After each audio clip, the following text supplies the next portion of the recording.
Bridges on Air. Tulay sa himpapawid. Panagsanib na puwersa ng PBS Radyo Pilipinas World Service at Commission on Filipinos Overseas. Magsisilbing tulay sa himpapawid para sa Filipino diaspora. Dala ay balita, impormasyon at serbisyo publiko na mag-uugnay sa pamahalaan at OFWs sa iba't ibang panig ng mundo. Bridges on Air. Tulay sa himpapawid. Tampok din ang mga Pilipino na nagbibigay inspirasyon, kampyon ng kultura, tradisyon at katatagan ng Pilipino sa kapwa Pinoy saan man sa mundo. Bridges on Air. Tulay sa himpapawid. Dito sa Radyo Pilipinas World Service.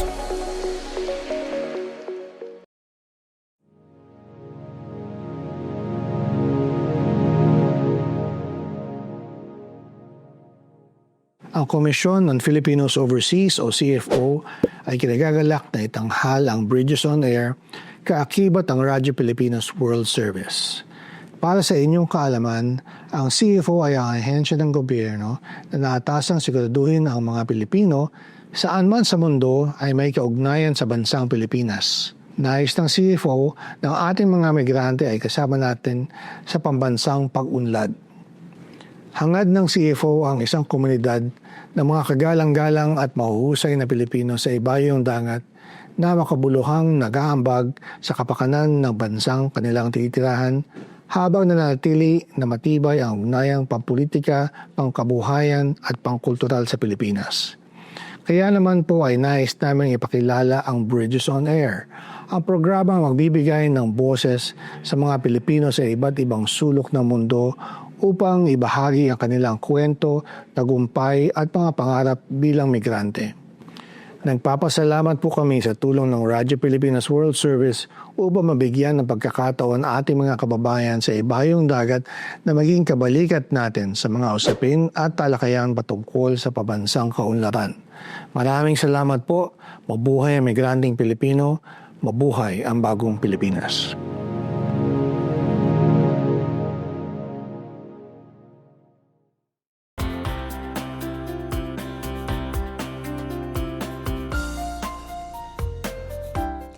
Magandang araw sa mga tagapakinig at taga-subaybay ng ating himpilang Radyo Pilipinas World Service. Narito na naman tayo sa programang Bridges on Air, isang programa po na binuo sa kolaborasyon po ng Radyo Pilipinas World Service at ng Commission on Filipinos Overseas o CFO. Kami pa rin po ang inyong mga lingkod sa ngalan po ng ating kasamang si Ray Sampang. Ako po si Steph Vicente ng Radyo Pilipinas World Service. At ako naman po si Aras Gutierrez para sa Commission on Filipinos Overseas. Kasalukuyan niyo po kami nga napapakinggan at nasusubaybayan sa pamagitan po ng FB live streaming sa official Facebook page ng Radyo Pilipinas World Service. Pakisearch na lamang po ang Radyo Pilipinas World Service upang inyo pong live na mapanood at masubaybayan ang edisyon natin ng Bridges on Air sa araw na ito. Meron din tayo sabayang broadcast din sa ating YouTube channel, Radyo Pilipinas World Service pa rin po yan.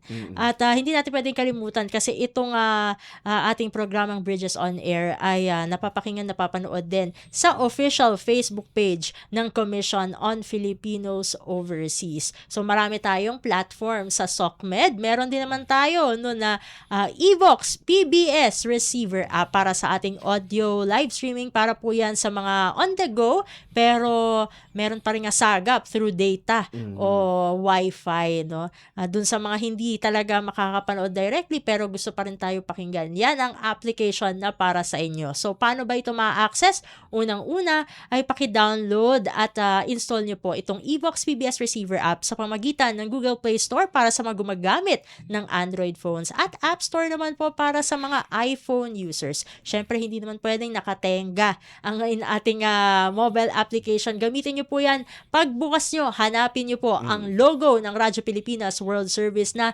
nasa likuran ko na. Ayan. Tandaan nyo po itong logo na to dahil ito ang hahanapin nyo dun sa mismong mobile application. At syempre, ito ang hindi natin pwedeng kalimutan, Sir Ares, dahil patuloy pa rin ang mas pinatatag, mas pinalakas na kolaborasyon sa pagitan po ng ating himpilan At lalong-lalo na, syempre, yung ating mother agency, ang Presidential Broadcast Service, at ng United States Agency for Global Media o USAGM.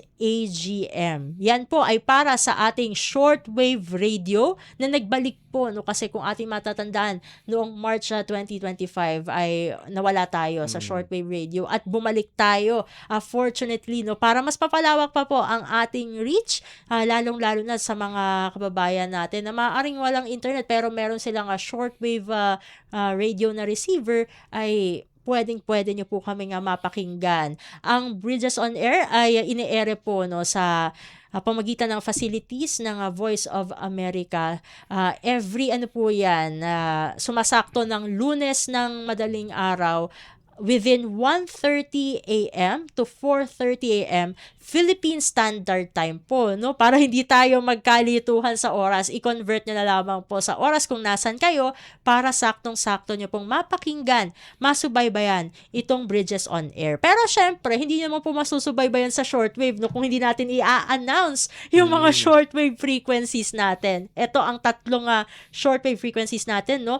9.920 MHz, 12.120 MHz at 15.190 MHz. At kung di ako nagkakamali, no, natapat tayo sa week na ito para sa ating collab with Capital FM. Ayan, 104.3. So, dinig tayo sa FM ngayon. Yes. Oo. Kaya kaya mas lumalawak pa ang mga, kumbaga, ang reach natin para sa araw na ito. Ayan, thank you, no, sa collab na yan. Para syempre, no, ma-share din natin maging sa ating mga sister stations, no. Itong Bridges on Air.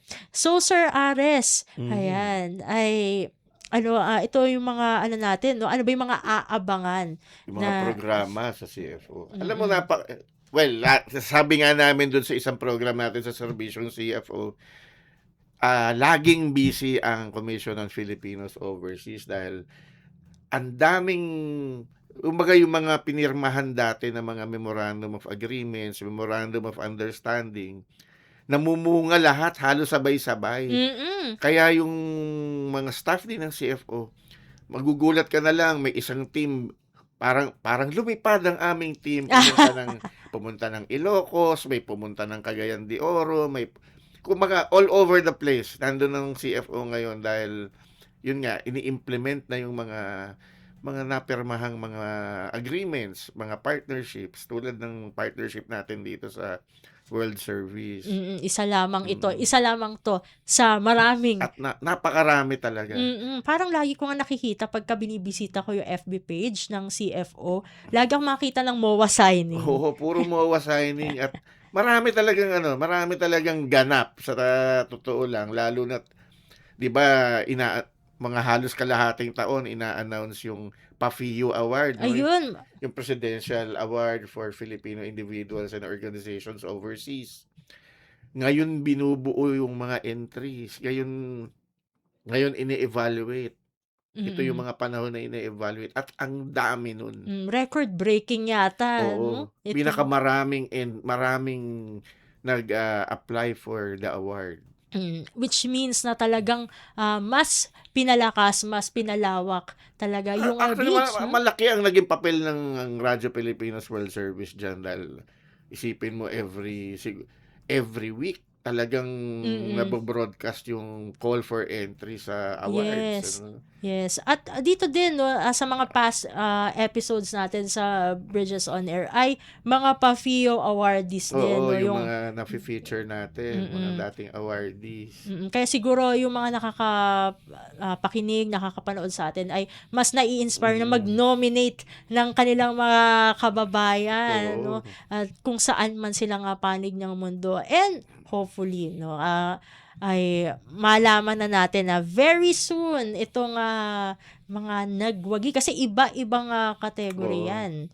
Hindi lang isa, kaya marami tayong aabangan na awardees. And hopefully itong mga magiging awardees for this year, maging guest din natin dito sa Bridges on Air para syempre, sabi nga natin, naghahatid din tayo. Hindi lamang na mahalagang impormasyon, kundi ng mga inspiring stories ng ating mga non-resident Filipinos o NRFs.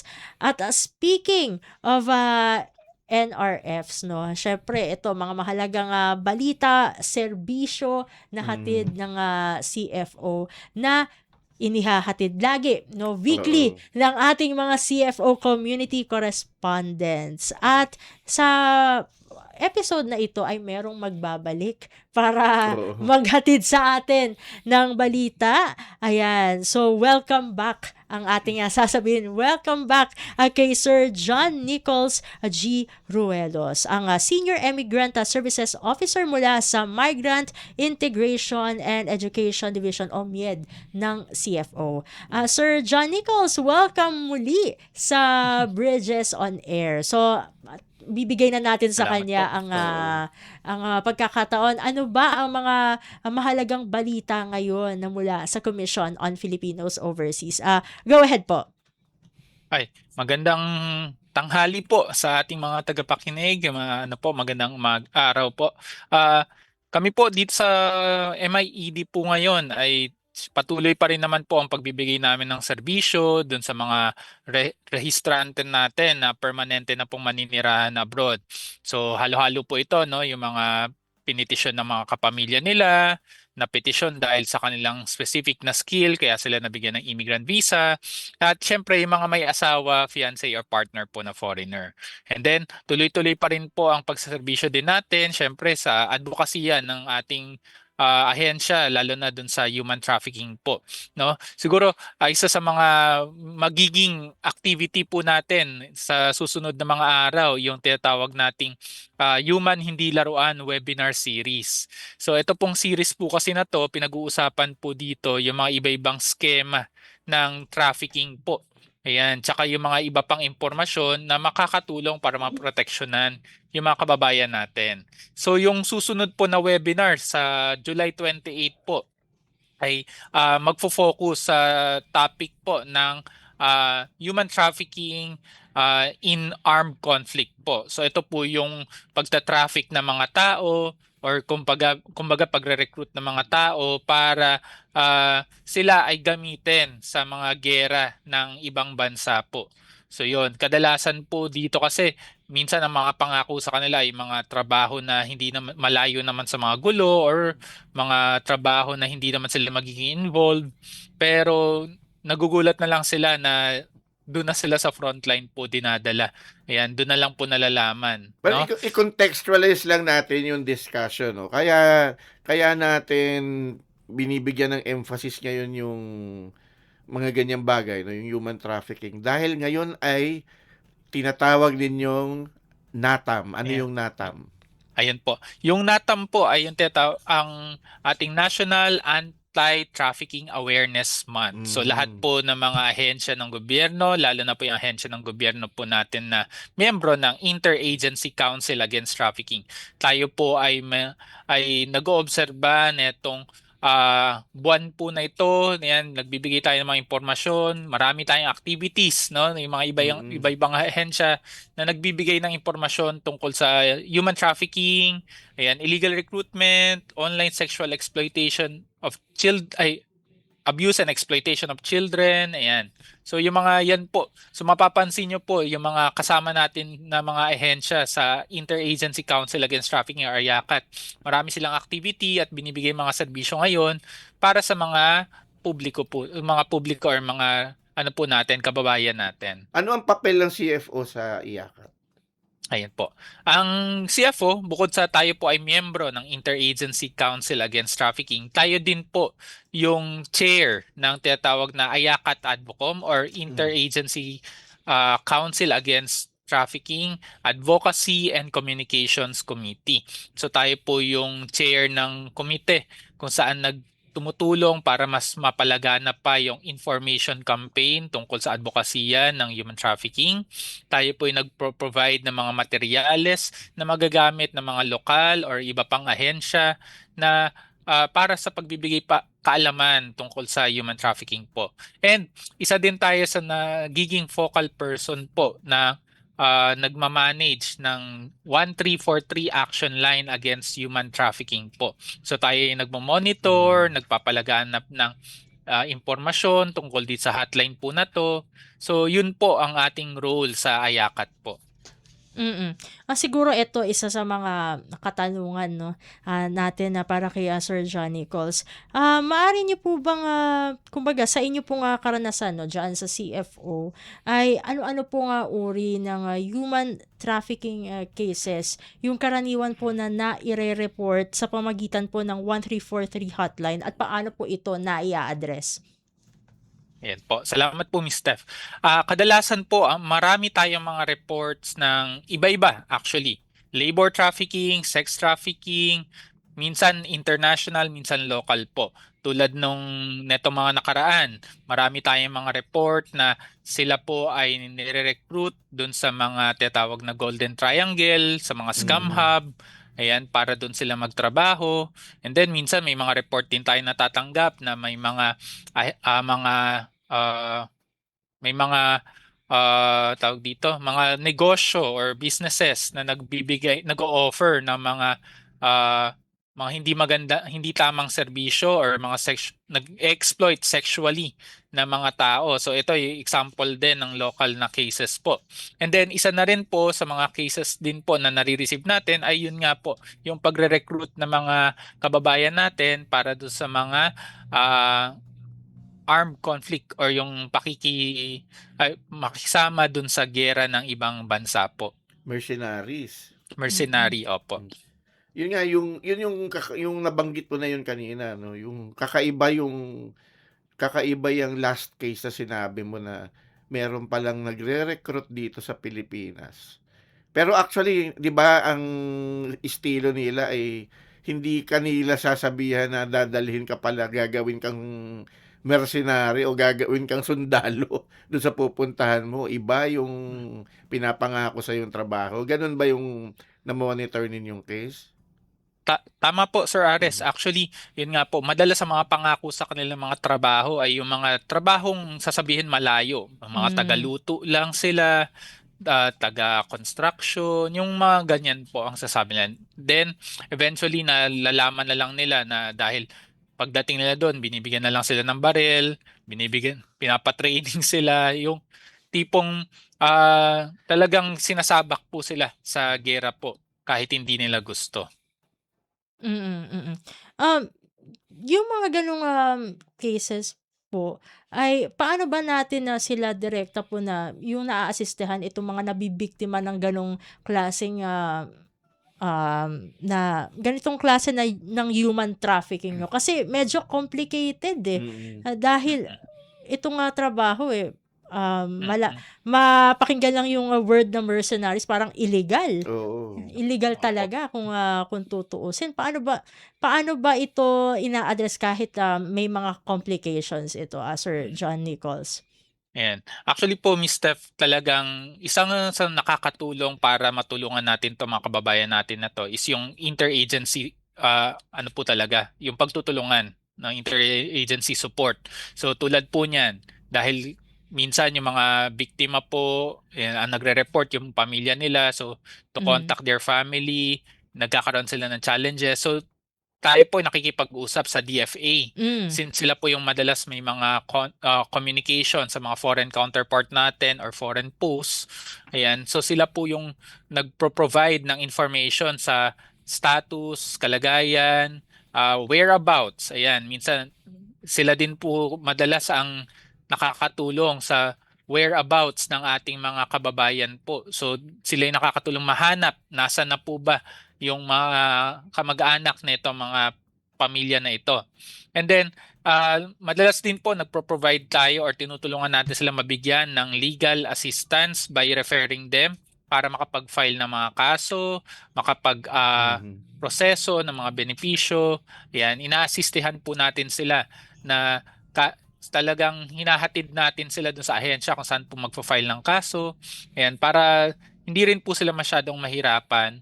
Tsaka syempre, ayun po, no, matulungan natin sila na mas mapabilis yung proseso para po sa kanila. siguro, no, ito na lamang yung ating portion, no, for our yung ating news na ibinabahagi, no, sa ating mga tagapakinig at taga-subaybay ng Bridges on Air. So ito na lang, no, parang final message ba kumbaga, no, kay Sir John Nichols. Ano ba yung mga siguro, no, para lang sa kaalaman po ng mga nakikinig sa atin ngayon, dahil ang mandato ng Radyo Pilipinas sa World Service ay hindi lamang para sa ating overseas Filipino workers, kundi maging sa ating mga non-resident Filipinos o NRFs. Ano po ba yung mga masabi na red flag, no, na dapat tingnan para maiwasan po na mabiktima ng mga scams na may kinalaman po sa human trafficking? Yan po. Actually po, yan, kung sa red flags po, no, ang isa sa importanteng tingnan natin dyan is yung rehistro. Rehistro una ng ahensya, kung yung nagre-recruit, yan. Yung rehistro ng trabaho, lalo na po kung mga trabahong abroad yan, dapat nakarehistro sa DMW po. At sa DMW website mismo, pwede mo makita yung mga job posting na yan. Kung wala po yun doon sa DMW website, that means most likely yan po ay illegal. Yan po. Then, isa pa po sa mga madalas na red flag, yung online transactions. Ibig sabihin, madalas nagpo-post sila online, madalas nakikipag-usap lang sila online, magbabayad ka sa kanila online, walang resibo, walang paper trail, yan po. So, kadalasan po, yan yung isa sa mga red flag. Yan, kasi hindi nyo sila nakikita. Hindi nyo nalalaman kung ano na ba talaga yung status, no? Despite sasabihin nila wala namang problema or what. So, yung mga ganyan po. Pangatlo po, yung mga dokumento. So, dahil nga hindi na-verify ng DMW, kadalasan yung mga dokumento, either sasabihin nila, ipapakita na lang sa'yo doon pagdating sa ibang bansa, or yung dokumento, ipapakita sa'yo dito, pagdating sa ibang bansa, babaguhin nila. Maaring yung dokumento din, hindi tiyak yung trabaho, parang magulo or parang hindi direkta kung ano yung trabaho na gagawin mo. Ayan. And then, kadalasan din po, ang isa sa mga red flag po talaga is yung nakakasilaw na offer. Yan. Kasi syempre, para ma-entice ka, sabihin nila ganito lang yung trabaho, ganyan, tapos kikita ka ng ganito kalaking pera, yun na po ang ginagamit po talaga nila. So, I think yun yung mga best po natin, no. Yan. Siguro madagdag ko na din po doon sa dokumentong parte na imbes na working visa, tourist visa, no. Ayan. Or gagamitin nila yung visa free. Dahil ang Pilipinas, marami tayong mga visa-free countries po na pupuntahan. Minsan yun pong gagamitin nila. Dadalhin ka muna sa visa-free country natin, tapos doon ka yan, parang may inter-country travel ka. Transit ka na. Transit ka na ang nangyayari po tuloy, nakarating na yung biktima doon, hindi na siya makabalik kasi parang na-hostage na siya doon sa bansa na yon. Ganun po. Doon pa lang sa nakakasilaw na halaga Oo. ano na kaagad, no? Ang na-encounter kong isang red flag dyan, yung pagdating mo sa job site, papipirmahin ka ng contract na hindi mo maintindihan. Arabic yung na-encounter ko. Papipirmahin ka ng Arabic. Hindi mo naman alam ano yung pinipirmahan mo. Mahirap nga naman. Kaya dapat binabasa. Mabuti. At kung hindi mabasa, wag na lang, no? Wag na lang pirmahan, no? Medyo mag-play safe na lang kaysa mabiktima ng... Kaso nandun ka na eh. Ayun lang. Kaya yan ang kahalagahan din ng ating mga, kumbaga yung mga embassies natin and maging ang ating mga MWOs, no, para maasistihan agad yung mga kababayan natin na nabibiktima ng human trafficking. At yung importansya nung laging nating pinopromote, yung 1343 hotline na nasa CFO. Maski nandun ka maski wala ka sa Pilipinas, pwede naman tawagan yun, yung 1343. Opo. Actually, ang 1343 hindi naman po tayo limitado lang sa hotline po, no. Pwede tayong mag-report sa website nito mismo, pwede tayong mag-report sa Facebook nito mismo, sa email nito mismo po. So hindi na lang po ito basta action line, parang Maraming ano. ano na lang to. Ano na to, parang reporting mechanism na po talaga Yes. siya. Mm. Yan. So, tinatanggap po natin yung mga report na kahit saan manggaling, Facebook, sa website, yan po ang ano natin. Yan. Kasi para din po maganda siguro i-share din natin, may ibig sabihin po kasi yung 1343. Mm. Parang 143. Yan. No? Ang sabihin po Red Cross 1343, Yes. oo, I can help you. Kaya mas magandang matandaan po Ayun ng pala mga yun, kababayan natin. Yes po. 1343. Oo. Yes I po, Sir can Ate. help Help you. you. At least dun pa lang no ay nagsisignify itong number nito na talagang tutulong ang ating pamahalaan para mga So siguro para lalo nating mapalaganap yung 1343 dito sa Radyo Pilipinas World Service, padalhan nyo kami dito ng mga materials na pang-promote ng 1343 tulad ng mga jacket, mga caps. yes, para para suot na natin. Sinusuot ng mga anchors ng Radyo Pilipinas yung 1343, di ba? Ako meron na ako. Oo, So ko na isusuot kasi sa division nila manggagaling yun. Yun pala. Oo, yun Pero tama nga naman para at least pag lumalabas tayo ngayon, no. Oo. Nakita, ano kaya itong 1343 na to? Ayun, nakalagay, anti-human trafficking na hotline. Oo. Mapapaisip yung makakakita nung hotline kung para saan ito, mapapa-research and through that, nakapagpalaganap na tayo ng awareness sa ating mga kababayan. Sabihin mo kay Ma'am Ivy, padala dito. Ay, sige po, sir. Sabihan ko po sila. Supplyan tayo dito ng para lahat ng mga staff, lahat ng mga kasama natin sa team. Yung mga lumalabas on air, naka 1343. Pati yung mga guest pasuot na natin. Para talagang ma-promote natin. Anyways, maraming salamat Sir John Nichols G. Ruelos for joining us bilang kayo po muli ang ating CFO community correspondent. Hopefully hindi ito ang pangalawa na to Pangalawa. Hindi ito yung maging pangalawa at huli. Ayan, may next time pa. Marami pa yan. Maraming salamat. Maraming salamat po. At ating nakasama ang ating CFO community correspondent Work abroad, para sa easy araw na money, ito. no Nagbabalik kumbaga si Sir Baka John naman Nichols trafficking yan. G. Makialam, Ruelos. itigil At mo. sa pagbabalik ng ating Tumawag sa programa 1343 para ay humingi ng nasa tulong. Pinoy Paalala Ako mula sa segment Interagency na tayo Council Against at Trafficking. makikilala natin ng isang Pilipina na visual at digital artist na hindi lamang gano'n kasi songwriter din na nakabase sa New Zealand. Oo. Magbabalik ang ating programa makalipas lamang po ang ilang mga paalala. Work abroad, easy money, no visa. Baka human trafficking yan. Makialam, itimbre mo.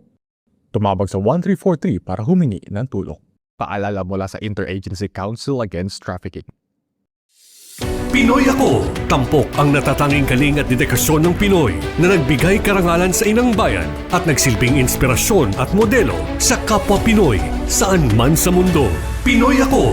Dito sa Radyo Pilipinas World Service.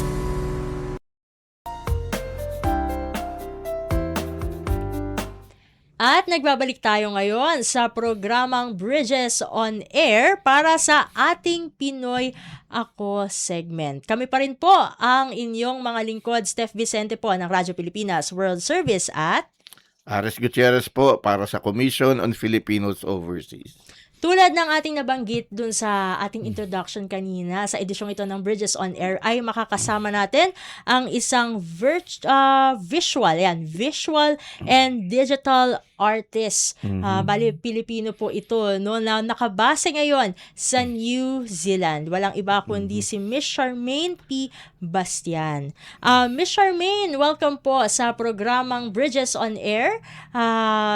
Syempre, we are looking forward po na malaman pa po ang inyong kwento bilang isang visual and digital artist na nasa New Zealand. Pagbati po muna para sa ating mga listeners and viewers. Hello po, magandang araw po sa ating lahat at sa mga nanonood po. Maraming salamat po sa pag-welcome po sa akin. Step, si Charmaine, si Ma'am Charmaine, hindi siya kulay orange, ano? Nagbibiro lang ako sa inyo, ma'am. Si Miss Charmaine, nakita ko po sa inyong profile na kayo po pala ay taga Benguet. Opo, Benguet. IP po ba kayo? Member po kayo ng IP community? I'm sorry? Member po kayo ng isang indigenous community sa Benguet? Opo, tawag po sa amin is mga Igorot Okay. from Cordilleran po. Mhm. Siguro po, no, dahil nabanggit na rin po, no, kung saan po nagmula si Miss Charmaine, no, dito sa ating bansa. Malaman lang po namin ang Miss Charmaine kung paano po kayo mula sa, syempre talagang kilala, no, ang ating mga indigenous people. So sa yung mga yung sa mga arts Sa din, artistry nila. yung sa oo. artistry nila, no. So ito po ba yung pinagmulan mismo, naging inspirasyon niya po para mag-pursue po ng career na may kinalaman po sa sining?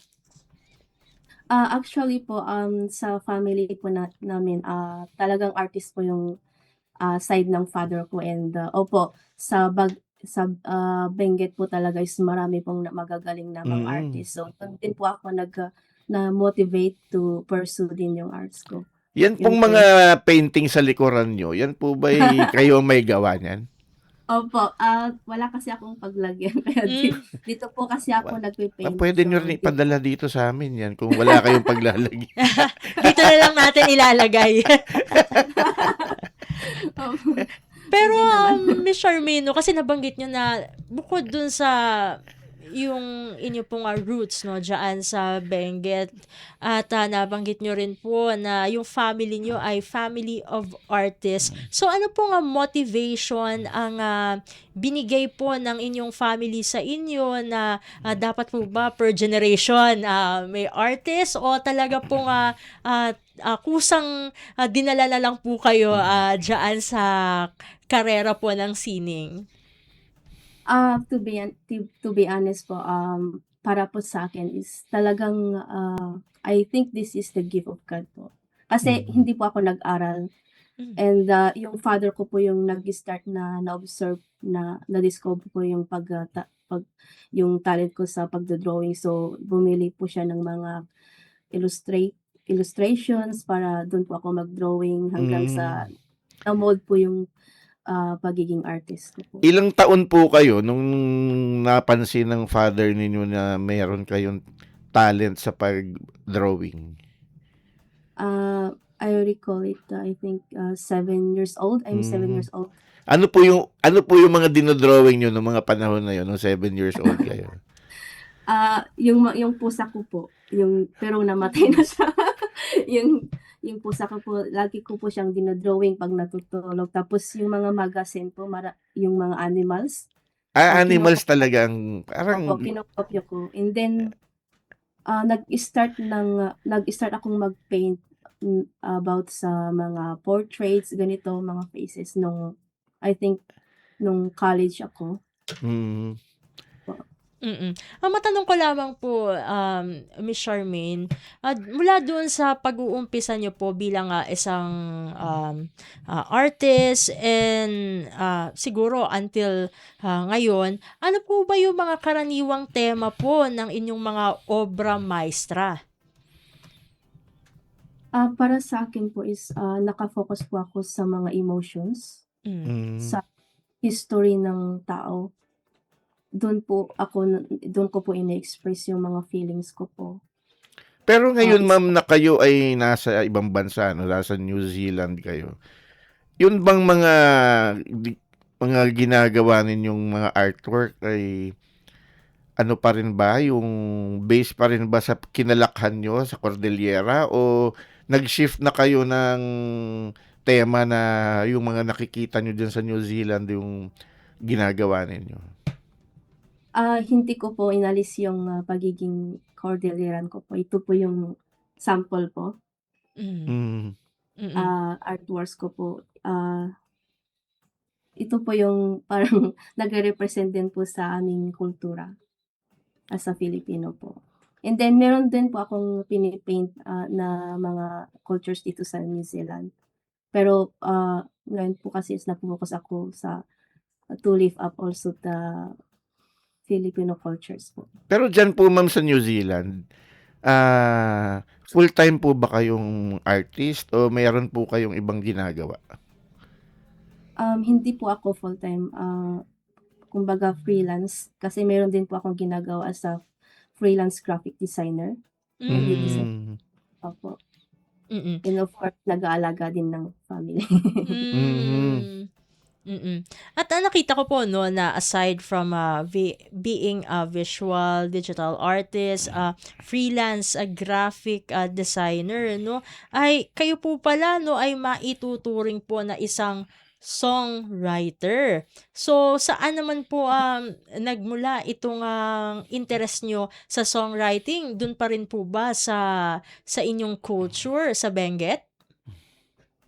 Hindi po. Nung nag-start po akong maging part ng music team sa church sa Pinas. Diyan po sa Pinas. Mm. And doon po natutunan na gumawa ng kanta. And most of my song is all about God po. Matanong ko lamang po, mabalik lang po ako dun sa inyong mga paintings po, no?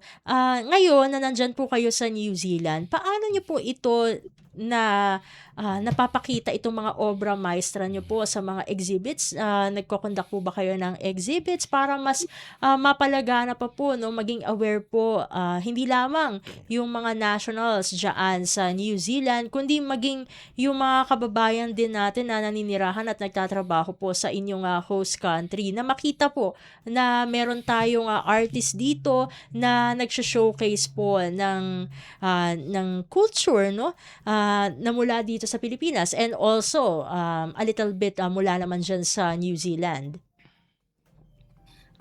Actually, madami pong nag-encourage sa akin to do a workshop, but yeah, I'm planning din po na magkaroon ng workshop para maturuan din yung mga bata dito sa New Zealand.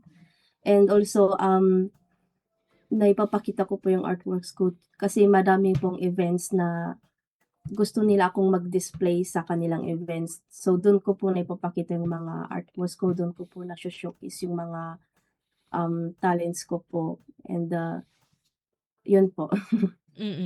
Pero for now, Miss Charmaine, ay paano nyo po na-showcase ang inyong mga paintings at yung iba nyo pa pong mga likhang sining, no? Ngayong hindi pa po kayo nakakapagsagawa pa ng yung mga exhibits and workshops. So ano po yung platform na inyong ginagamit para at least po ay you can show to the world po na ito ang inyong mga nilikha? Yun po, yung pagde-display po sa iba't ibang Filipino communities po, yun po yung way ko po to promote the Filipino talents po. Yun po yung parang naging goal ko po, and also to inspire people and to give them hope. Kasi yung mga customers na nakikita po yung mga artworks ko na na-inspire po sila and in-encourage po din po nila ako. And yun po yung way na naipapakita ko yung mga talent natin mga Filipino. Mami, bukod sa paggawa ng mga artworks, nagko-conduct rin ba kayo ng workshop dyan para sa Filipino community? Yes, we're planning din po in the future. Kasi for now po kasi is I just starting. So, yep. Pero kayo po bang mga artist na Pilipino dyan sa New Zealand, kayo po ba ay nag-organize into a group o meron po kayong mga collective? Meron po akong nakikikulab po ako sa iba't ibang artist dito sa New Zealand, especially sa Filipino, kasi meron po kaming grupo na I think last month we collab with other Filipinos artists and sa Club Pistang Pinoy dito sa Wellington. Doon po kami nag-combine lahat ng mga artists, and doon po namin pinakita lahat yung mga talent namin. Ito po nga Club Pistang Pinoy, ito po ba yung sinasabi nyo po na spearheaded by the Filipino community dyan po sa New Zealand? Opo. Mm, mm. Bale in-invite din po ako, and then I'm so happy po na nakilala ko yung mga ibang artist na Filipino. Hindi lang po mga artist na iba't ibang klaseng art, may mga photographer, gano'n po. Mm. Matanong ko lamang po 'no, paano po nag-reach out po, sa inyo yung ating mga Filipino community leaders po diyaan sa New Zealand para mabigyan nga po kayo ng opportunity na mai-showcase ang, inyong, artworks, dito sa Siklab Pistang Pinoy? Nag-start po siya nung nag-produce ako ng original artwork ko, and pinost ko po siya sa social media, and then may mga group page po kasi kami dito sa New Zealand, and nakita nila yung talent ko. So dun po nag-start na nag-invite sila na, "Puwede ka bang mag-display dito?" Ganito, gano'n, dun po nag-start kung paano ako na-involve sa mga organizations and communities dito sa New Zealand. Yun nga, Steph, sa nakita ng mga kababayan natin yung talent ni Miss Charmaine, no? Kaya siya yung ginawaran ng Creative Artist of the Year nung nakaraang Filipino Kiwi Awards. Paano bang ano ba yun? By competitive prize po ba yung pagiging Creative Artist of the Year award din ninyo, o merong search committee at kayo ay nakita nila? Paano po ba ninyo nakuha yung award na yan? Yung kwan po, yung ano, yung president ng Southeast Asia Festival dito sa New Zealand. Siya po yung naka-discover, and he was the one who nominated me to receive an award. So, I'm not hindi po ako, parang hindi ko pa expect na makatanggap, pero laking pasalamat ko po talaga sa mga tao dito na naglilift ng mga small businesses dito sa New Zealand, at sila po yung sumu-support din sa amin as an artist po. Mm. Pero yung Miss Charmaine, no, yung kanina sabi mo nagko-collaborate kayong mga Pilipinong artist. Meron din ba kayong ginagawa na makipag-collaborate din naman sa yung mga taga dyan sa New Zealand or mga ibang nationalities? Meron po. Actually, meron po akong nasalihan na group kasi ang tawag po dito kasi yung mga puti is Kiwi. So, yung original people po dito sa New Zealand is they call Yung them mga Maori. yung So, Maori, meron po meron po akong mga group artist dito sa New Zealand, based dito sa Palmerston Norton. So, meron po akong mga picture na kasama ko din sila. So, pag may mga events, in-invite din po ako. marunong ka na rin maghaka. Sample naman dyan, ma'am, maghaka ka. Hindi naman. Ano pala, pinasample na natin si Miss Charmaine. Ide-demo niya sa atin. Ayun. Pero kidding aside, Miss Charmaine, bukod dun sa nabanggit ni Sir Ares na Creative Artist of the Year 2026, no, dyan nga sa Filipino Kiwi Hero Awards, meron pala kayo natanggap. Last year naman po ito, no, yung People's Choice Award dun sa Vibrant Visions Painting Competition, dyan din sa Palmerston North. So, kasi People's Choice Award, no? So, ibig sabihin, parang May voting. may voting po, no? So, paano po, kumbaga, in a way, na ipalalaganap nyo po yung inyong art, no? Para, at least maging aware sila. At yun nga, parang na-discover nila kayo na ito pwede po pala na ma-showcase sa mga ganitong klase ng parangal, no? Kasi pag People's Choice, ibig sabihin talagang Popular. Oo. ang inyong sining po. Yun din po. Hindi ko po din inaasahan na I'm one of the artists na napili po as top 10 sa competition po. So, and then, hindi ko po din inaasahan na yung mostly po na bumoto po sa akin is mga Kiwi. Kasi konti lang po kasi yung nag-attend, kasi syempre busy din yung mga kababayan natin dito sa work. Tapos ang daming mga Kiwi na pumunta. So, hindi ko expected na napili po yung artworks ko na-awardan po ako as a People's Choice Award. At na-discover ko din na mga Mm. Kiwi palang bumuto sa akin. Mm. Nagpapasalamat din po ako sa kanila. Mm. Ma'am, yung sinasabi nyo kanina, no, yung ang tawag sa mga taga New Zealand ay kiwi. Bakit nga ba kiwi? Yun, ano ba yan? Yung prutas o yung Isa- shine, isa- pang shine ng sapatos? Yun na din ang naiisip ko din eh. Isa din yun eh. Ano ba yung ano yan? Pinagmulan yan, ma'am.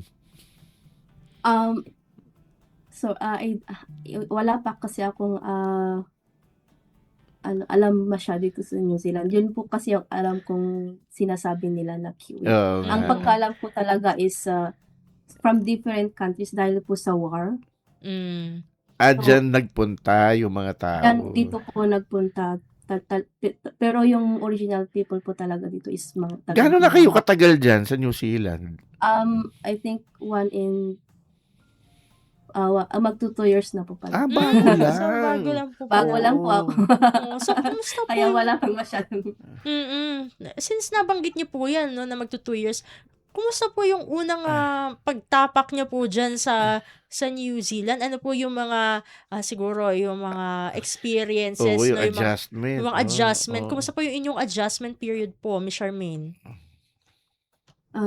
To be honest, hindi po madali. Kasi as an overseas po talaga is you are away from your family. Yun po talaga nagkaroon din ako ng depressions nung una kasi Oo. talagang nag-adjust yung katawan ko, yung mentality ko is nag-iiba na kasi yun po, hindi po siya madali pero sa awa ng nakakapag-adjust naman ngayon. And Pero also buti na sa- lang meron kayong talent sa art kaya siguro yan ba yung naging parang tumulong sa inyong depression para makabawi kayo? Opo, talagang yung talent ko po talaga yung artworks ko, yung parang malaki po yung impact sa akin. Pero mambalikan ko lang, no? Paano kayo napunta dyan? Bakit sa New Zealand of all countries?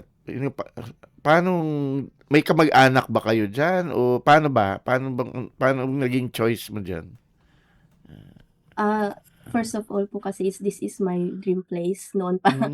But opo, pero I know that God has a purpose din po na pinunta kami dito sa New Zealand. Kasi nung una kasi, nung kapapanganak ko lang, 4 months lang yung anak namin. And yung asawa ko was hired po siya dito sa New Zealand. Nauna siya? Opo, builder po siya. And then, he decided na ipunta kami din dito sa New Zealand. And we work out the partnership visa. Yun po yung parang processing po niya para mapunta kami dito na mag-ina. So, na-proven po yung partnership visa and then yun po yung way na nakapunta kami dito sa New Zealand. Taga Cordillera din po yung husband ninyo, ma'am? Opo, sir. So, paano naman siya napunta dyan? Noon pa kasi siya nag-apply. Kasi galing siya sa Saipan noon. Dati Tapos- na siyang migrante. Tapos biglang may nag-email sa kanya. And he was scheduling for interview. Yun, doon po nag-start. Until nakuha po siya.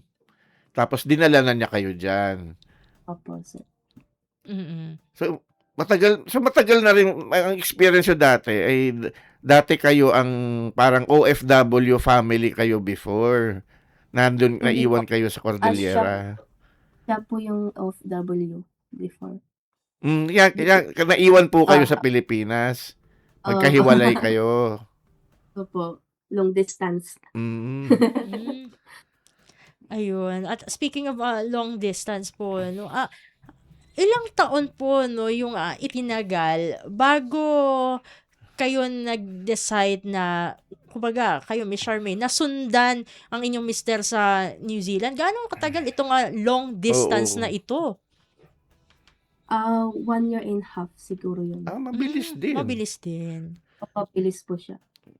Pero ito ma'am, itong tanong na 'to, para naman din sa information nung mga tagapakinig natin na nag-iisip din pumunta ng New Zealand 'no. Kayo po ba ay dumaan sa isang agency para makapunta diyan? Kasi naalala ko meron akong kaklase na nandiyan din sa New Zealand. Ang sinasabi niya, hindi naman daw kailangan mag-agency para mag-apply diyan, kayang-kaya niyo naman daw gawin yung documentation. Paano ba yung experience niyo diyan?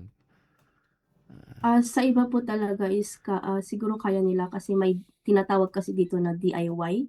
Hmm. Pero, yung disadvantage po kasi is whether ma-approve-an or madi-disapprove kasi ang ginagawa ko po nila dito is para maging sure po yung, processing nila, yung talagang ma-approve-an is dumadaan sila sa Sa agency. agency. Mm. Kay agency po yung connection ng asawa ko, agency. So sila yung tumulong sa inyo na magproseso nung migration ninyo. Opo. Mm. Mhm. Matanong ko lamang po, Miss Charmaine, kasi napag-uusapan na natin ang inyong family po, no? Itong ang inyong husband po ba ay kumbaga interested din po ba sa arts at paano niya po kayo sinusuportahan doon sa career na tinatahak niyo po, no, as a visual and digital artist po? Siguro interested pero pero para sa akin is nung una pa po kasi, very supportive po siya sa talents ko. Mhm. Yun po yung parang naging, ah, parang siya po yung backbone sa lahat ng mga achievements ko kasi without him, I cannot do this. Siya po talagang tumutulong, very supportive po siya sa talents ko. Kahit hindi siya artist pero nakita niya siguro yung potential ko as his wife. Yun po parang talagang todo support po siya sa akin. Ma'am, yung sa pagiging artist kumusta yung environment diyan sa New Zealand ikaw bilang artist, meron bang parang suporta na binibigay yung government o yung community para lalong mag-improve yung inyong art? O kasi parang sa ibang lugar ganun sila ka-liberal pagdating sa art Meron namang mga lugar na wala talaga suporta sa mga artista. Paano ang sitwasyon diyan sa New Zealand? Dito po sa New Zealand, meron po silang tinatawag na funding. Mhm. Yun po yung tumutulong po sila to fund the mga artists, sports. Yung kagandahan po kasi dito sa New Zealand, they are supporting also the talents of people dito sa New Zealand. Mhm. Pero may processing po kasi siya kaya hindi mo basta-basta makukuha yung mga support ng government dito. Mhm. May mga requirements din po sila na dapat masunod. Pero kayo ay nag-avail kayo nung ano na yan, nung grant na yan? Sa akin po kasi is, I think yung requirements ko po talaga is kailangang maging consistent na mag-join sa mga exhibitions and kailangang maging 2 years Mm. na So nandun pa ganun kayo po. sa process na nag-establish kayo Opo. ng presence nyo? Kailangan ma-complete ko po yung mga Mhm. requirements bago ako ma-approvean, ganun.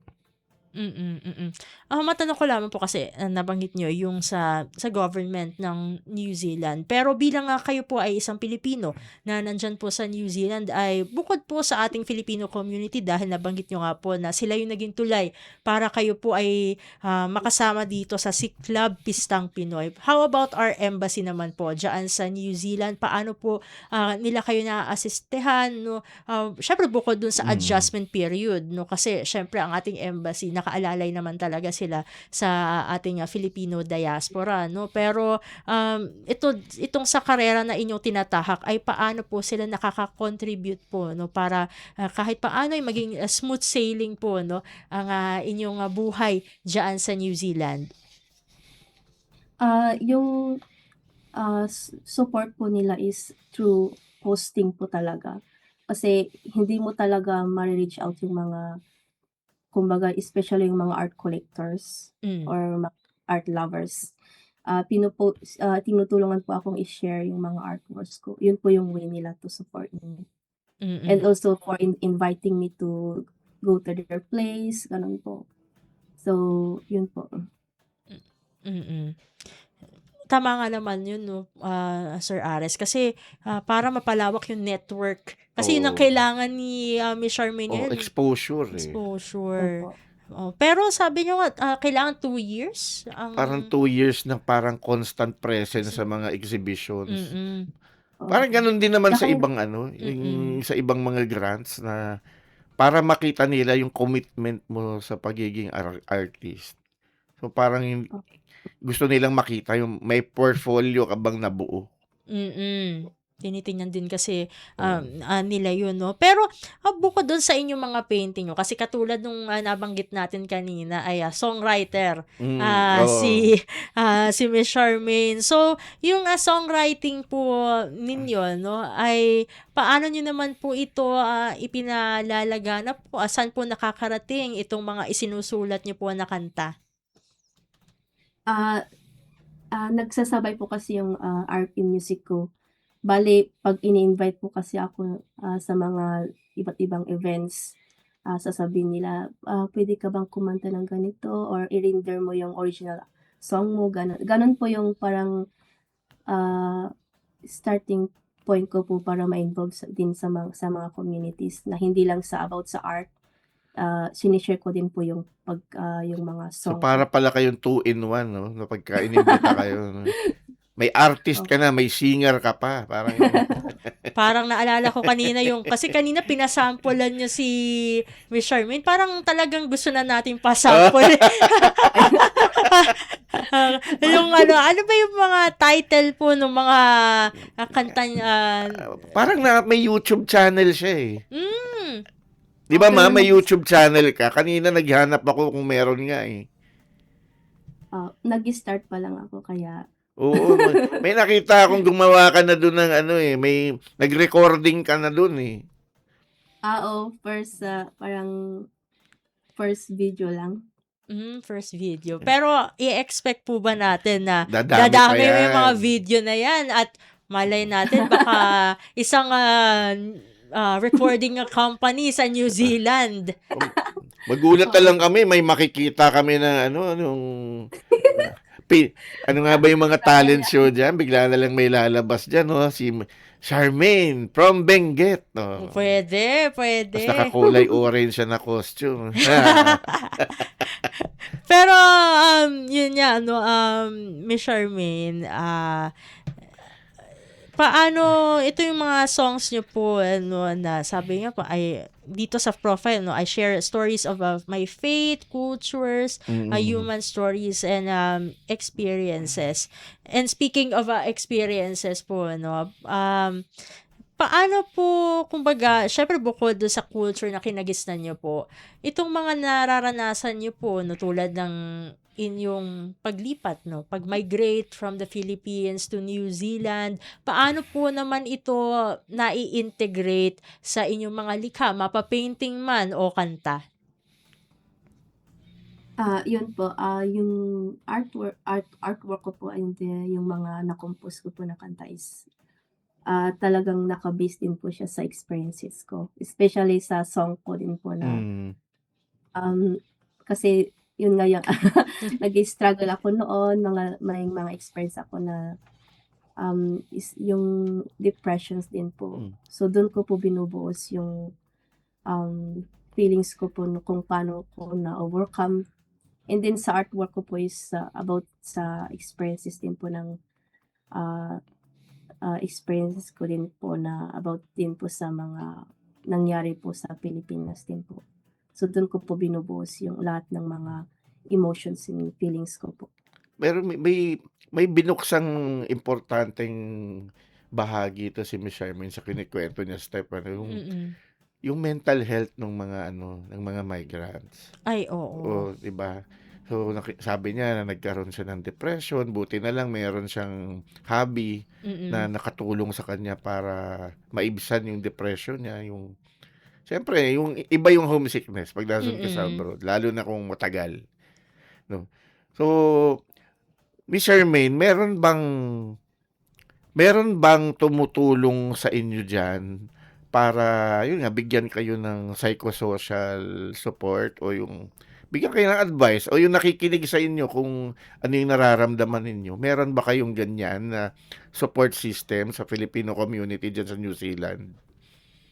Meron po, madami po talaga. Yung may grupo po kami dito na um, mga communities ng mga Cordilleran. Sila po, Oo, Mm. malaking bagay yun. Mm. opo, kasi sila po talaga yung, syempre of course, doon kami nanggaling, and doon, yun po, sila po yung parang family namin na kung may, Mm. may mga advices, ganun, and then pag may mga events or babanding po kami lahat. So, sila din po nakakatulong sa amin Siyempre pagka para mawalan yung pag Mm. na homesick ka, Mm. nag-invite sila, ganun. Kain tayo dito, ganun. Oo. Siyempre pagka nalungkot kang ganyan tapos makakasama mo yung mga kababayan mo 'no, lalo na yung ano kayo, you belong to one indigenous community. Yes. Ta's maririnig mo yung lengguwahe niyo doon, yung dialect ninyo. Tapos maghahain ng mga putahe na Mm. yung sabi mo nga 'di ba kakain kayo? Mm. Yun ang Kakain talaga. Parang ano talaga 'no, closer to home talaga oo. yung, feeling kapag meron talagang literal na kababayan. Hindi lang yung kapwa Oo. Pilipino, minsan kundi talagang ka-region, talagang, ka-siyudad o kaya ka-barangay. Oo. Tapos Pag nandun pa sa ano, same na host country kung nasaan ka. Talagang, kahit papaano ay nararamdaman din na parang nandito lang Mm. din sa Pilipinas. And, speaking of that 'no, Miss Charmaine, ay, dahil kayo po ay maituturing na isang alagad ng, sining 'no, sa pagdating sa visual, sa digital, at, dito kahit sa songwriting pa po 'no, Mm. sa sa anong paraan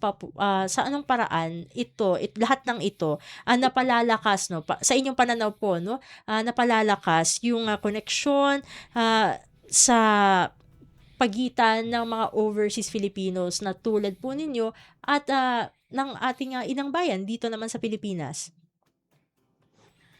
para po sa akin is yung ah, pagpapakita po ko pag pinapakita ko po yung talents ko sa iba't ibang communities, especially nung may tinatawag kasi dito na multicultural Mhm, mhm. Mm. parade. Ah, Hmm. Dun po ako na-amaze dito sa New Zealand, kasi dito po kasi sa New Zealand, they are welcoming every other countries. So, Mm. nagko-combine po lahat ng mga um, countries, at may makikita kang mga makulay na mga damit, mga iba't ibang talents. And through that, nakikipag-join kami as of course, to lift up yung bandila ng ating Pilipinas. Hinahawakan namin yung bandila natin to represent our Filipino culture. And yun po, sa pagiging artist ko po, dun ko din po pinapakita na hindi lang po about sa talents ko kundi I am promoting also the Filipino cultures, and yung pagiging creative po natin as a Filipino, yung identity po natin. Yun po yung parang hinahawakan ko, na hindi lang ako basta magpi-paint or magdi-display or kakanta. Parang yung talagang goal ko po is, yung motive ko po talaga is to represent the Filipino talents po Mhm. while promoting the pride of our country. Pero maganda din yung napaliwanag ni Charmaine 'no, kasi yung sinasabi nga na yung mga tao sa New Zealand mga indigenous people din sila, eh. So, Yes. parang parang may bond Hmm. yung tulad ni Miss Charmaine galing din siya sa isang IP community. Madali silang magkaintindihan ng yung wavelength nila sa art, Mm.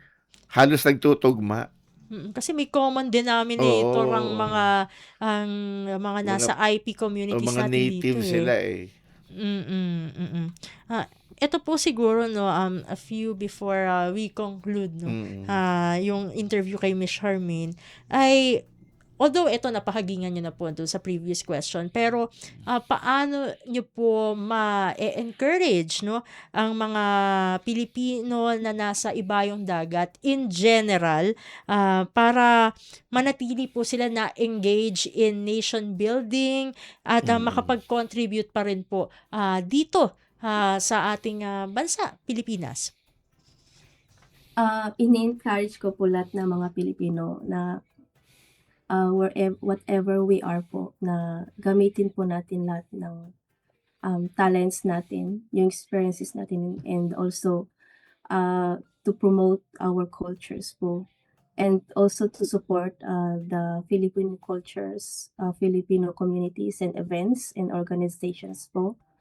And of course to encourage everyone through our talents and inspire people.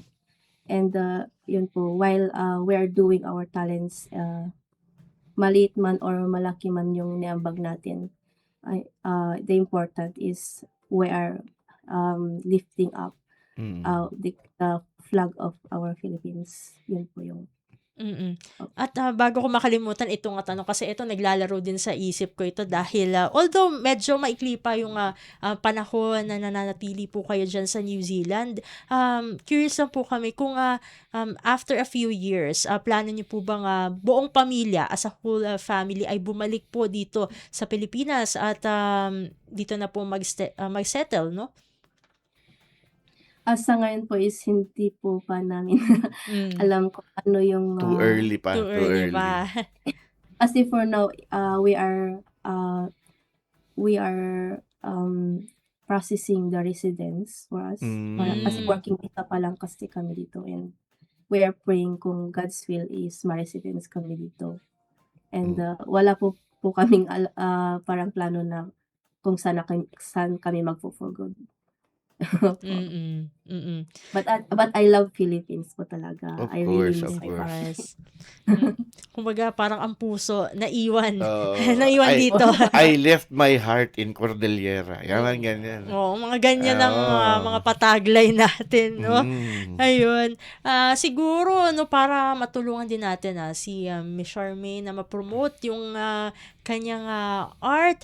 Miss Charmaine, ano po ang mga inyong social media handles po, no? Para ma-discover pa po hindi lamang ng mga taga New Zealand Oo. kundi ng buong mundo ang inyo pong mga artworks at maging yung inyong mga kanta kasi isa pa lang sabi nyo, isa pa lang yung video pero aabangan namin yung mga susunod. Yan po. Salamat po sa lahat. Gusto ko pong i-support nyo yung please support my Facebook page, Charmaine P. Bastian Art. Doon ko po pinopost lahat ng mga artworks ko, mga original at mga commissions ko po and mga projects ko po. And then I just want to take this opportunity na I have an upcoming new original song po to be released soon. And yung title niya po is The Light. Yung song po na ito is all about my experience din and also my stories. And yun po. And ipopost ko po ito sa official Facebook ko po, Charmaine Pascual Bastian. And salamat po thank you very much for supporting me always, and also sa kababayan natin Pilipino sa Cordillera na family ko dito sa New Zealand and sa Pilipinas, and my family in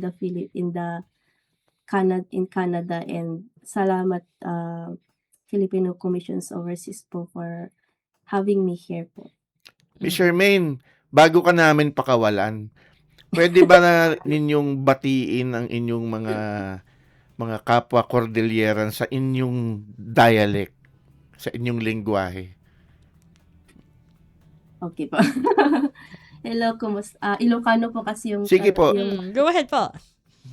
Hello, kumusta kayo dito, kakabsat nga Cordilleran? Magyamanak ti support yo kanyak kan panagtuloy nga panagkararagyo kanyak at ni Apo Diyos lata ti mangbendisyon kanyayo. Salamat amin ti tulong kon support yo ni Apo Diyos ti umada kanyayo. Ayun. So, ang aabangan natin, of course, bukod sa doon sa Facebook page ni Miss Charmaine na Charmaine P. Bastian Art, nandun lahat ng mga artworks, mga commissioned, no, Oo. na yung mga pinagawa sa kanya na mga artwork. And eto talagang aabangan natin, yung upcoming new Oo, yung single, original song, ang The The Light. Light. Ayan. So, aabangan natin lahat yan. Di na ba namin talaga kayo mapapakanta? Oo. Miss Charmaine. Kahit isang line lang po Oo para nga, ma'am. pa-teaser dun sa The Light. Sample. Sample lang Nakuha po. ko ito. Isang line lang. Isang line Sige, lang. sige. In every good and perfect gift you showered me, you lifted high for me to keep me with your arms. Yun po. Yes. Yun, galing. Ayun. Yan ang pa-teaser Oo. ni Miss Charmaine. Kaya abangan natin lahat yan, ang The Light. And with that po, maraming salamat Miss Charmaine for gracing our program sa edisyong ito, no? Itong edisyon na ito ng Bridges on Air. Hopefully, isa ulit na guesting, no? Para mas lalo pa natin na mapalaganap pang yung artworks, no, ni Miss Charmaine, no? Kasi isa yan, no, sa mga, kumbaga yung mga siguro yung mga sectors, no, itong sa sining na talagang nakikilala ang ating mga kababayan. Hopefully, lahat ng artworks nyo ay hindi lamang sa New Zealand na makilala, kundi sa buong mundo. Oo nga. Yes, maraming salamat Miss Charmaine. Sa ulitin po, God bless po at mabuhay po kayo. Thank you po. Bye-bye. Maraming salamat po. At ating nakasama dito sa Bridges on Air, particular dito sa segmentong Pinoy Ako, si Miss Charmaine P. Bastian. Isa po siyang visual and digital artist na nakabase ngayon sa New Zealand. Ayan. Iba talaga pagka yung mga talent, no? Multi-talented si Miss Charmaine kasi kaya niyang mag-drawing, magpinta, kumanta, magsulat Oo. ng kanta. Ako, kanta sa CR. Mga ganon. K-pop naman yun sa'yo. K-pop. Makikita na lang ako sumasayaw dyan sa tabi-tabi. No? Ay, hindi. Medyo mahiyain pa tayo. Oo, baka mabash. Pero on a serious note, no, malaking bagay talaga na meron ka ring yung creative outlet. Yes. Lalo na kung magmamigrate ka. Kasi talagang, yan yung mga reality haharapin mo, yung homesickness, yung ibang hindi pa nakasubok ng ganun katinding, yung may kaibigan ako, ang tawag niya dyan, 4 seasons of loneliness. May mga ganun siyang kwento pag naranas mo yung ganun at wala kang outlet, medyo mahihirapan ka. Kaya malaking bagay yung meron kang creative outlet para ma-release mo yung mga pent-up emotions mo. Kaya maganda yung nangyari din kay Miss Charmaine. Isa siyang artist, isa siyang musician. Although parang hindi na natin masasabi na culture siya kasi sabi nga natin kanina, ito yung binigyang diin natin na merong similarities ang mga taga-Cordillera at mga taga-New Zealand na yung mga nasa indigenous communities. At syempre, may mga taga-Cordillera din mismo. Yung mga pocket communities na nandun. Na biglang magkakaayaan na lang na nakain tayo. Yun, diba? yun talaga yung dun yung keyword dun kain tayo. Pagkainan talaga, go tayo dyan. Pero more than that, no, more than the eating, no, ng mga dishes na galing dito sa Pilipinas ay yung bonding din, no? Yung kasi mahirap yung nag-iisa sa ibang bansa. Yung human interaction, malaking bagay yan.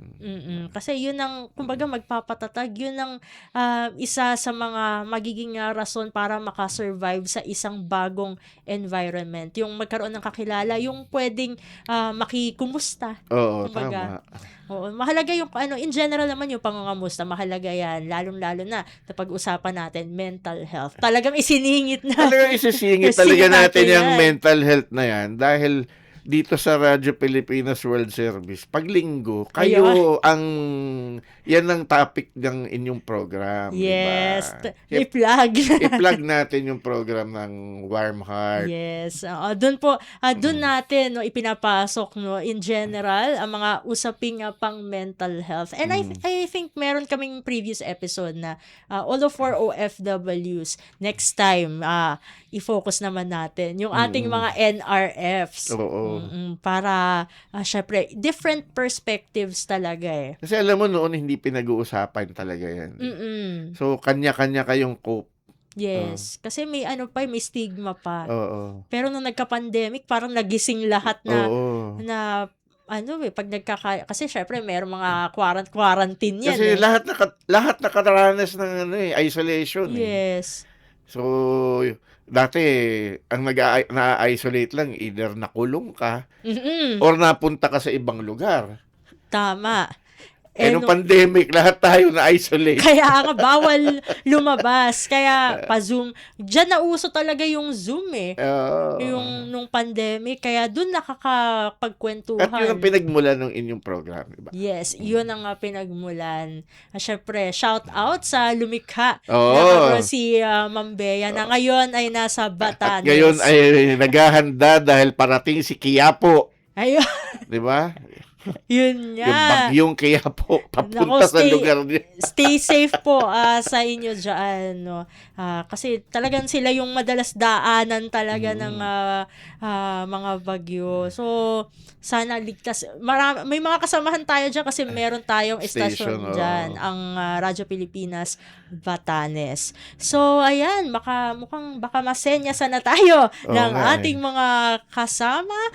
Syempre, maraming salamat sa ating mga kasamahan dito sa studio, sa ating Master Control, kay Sir Milo Jonella, sa Warcast, nandiyan naman si Hero Lucero, at sa live streaming, di natin pwedeng kalimutan yan kasi may app pa tayo para dyan. Nandiyan naman si John Paul Lumuntad. At syempre, maraming salamat sa mga nakapanayam, nakausap natin sa ating CFO Community Correspondent, kay Sir John Nichols G. Ruelos, at kay Miss Charmaine P. Bastian, ang ating guest para sa Pinoy Ako. At pasalamatan na rin natin, Steph, yung mga tumulong sa atin sa CFO, si Diego, Yes. si Attorney Jane, si Divine. Oo, yung ating team na talagang masigasig sa paghahanap ng ating mga guests dito sa Bridges on Air. Kaya marami tayong natutuklasan na Filipino talents dito sa programa kasi meron tayong talagang team na dyan nakatuto. Kaya very grateful tayo dito sa programa dahil sama-sama tayo, kapit-bisig, upang makapaghatid ng mahalagang impormasyon at mga inspiring stories para sa ating mga kababayan worldwide. Ayan. So dito na natin tinatapos po ang ating programa muli sa side ng Radyo Pilipinas World Service at sa ngalan ng ating kasamang si Ray Sampang. Ako po si Steph Vicente. Kasama pa rin po natin si Aris Gutierrez po para sa Commission on Filipinos Overseas. At ito po ang programang Bridges on Air. Bridges on Air. Tulay sa himpapawid. Panagsanib na puwersa ng PBS Radyo Pilipinas World Service at Commission on Filipinos Overseas. Magsisilbing tulay sa himpapawid para sa Filipino diaspora. Dala ay balita, impormasyon at serbisyo publiko na mag-uugnay sa pamahalaan at OFWs sa iba't ibang panig ng mundo. Bridges on Air. Tulay sa himpapawid. Tampok din ang mga Pilipino na nagbibigay inspirasyon, kampyon ng kultura, tradisyon at katatagan ng Pilipino sa kapwa Pinoy saan man sa mundo. Bridges on Air. Tulay sa himpapawid. Dito sa Radyo Pilipinas World Service.